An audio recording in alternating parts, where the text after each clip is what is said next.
Today's Bible, Samuel 1st chapter 26 verse 13. David climbed the hill opposite the camp until he was at a safe distance. Then he shouted down to the Abner, and Sir, wake up, Abner. Who is it? Abner demanded. Well, Abner, you are a great man, aren't you? David taunted. Where is all Israel? Is there anyone as mighty? So why haven't you guarded your master, the king, when someone came to kill him? This isn't good at all. I swear by the road that you and your man deserve to die because you failed to protect your master. The road is anointed. Look around, where are the king's spear and the jug of water that were beside his head? Saul recognized David's voice and called out, Is that you, my son David? And David replied, Yes, my lord, the king. Why are you chasing me? Why haven't I done? What is my crime? But now let my lord, the king, listen to his servant. If the Lord has stirred up against me, then let him accept my offering. But if it is simply a human scheme, then may those involved be cursed by the Lord, for you have driven me from my home, so I can no longer live along the Lord's people and worship as I should. Must I die on foreign soil, far from the presence of the Lord? Why has the kings of Israel come out to search for a singer free? Why does he hunt me down like a partridge on the mountains? Then Saul confessed, I have sinned. Come back home, my son, and I will no longer try to harm you, for you valued my life today. I have been a fool and very, very wrong. Here is your spear, O king.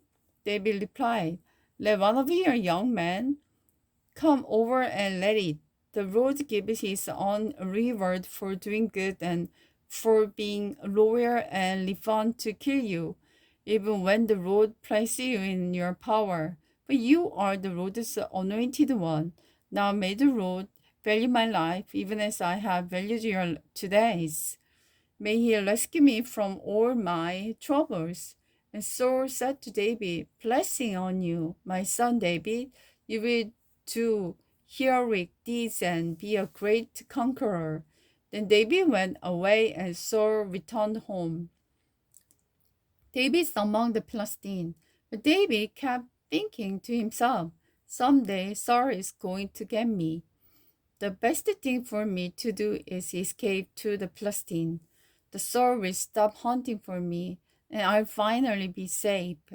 So David took his 600 men and their family and went to live in a Gath under the protection of King Achish.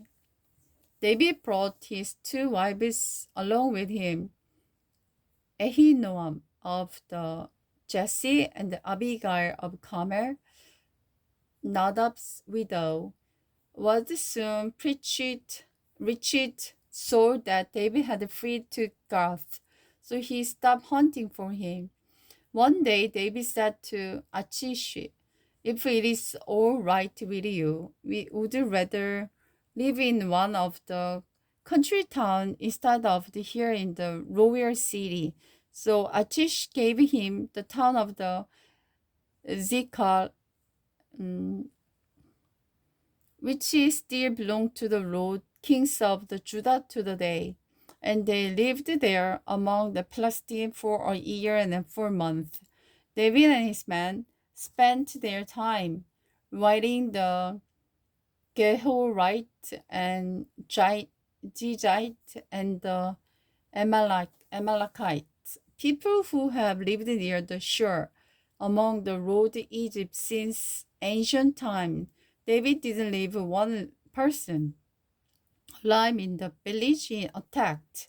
He took the sheep, cattle, donkey, camel, and clothing before remaining home to see King Achish. Where did you make your raid today? Achish would ask, and David would reply, against the south of the Judah, the Jeremiah and the Kenites. No one was left alive to come to Gath and tell where he had really been.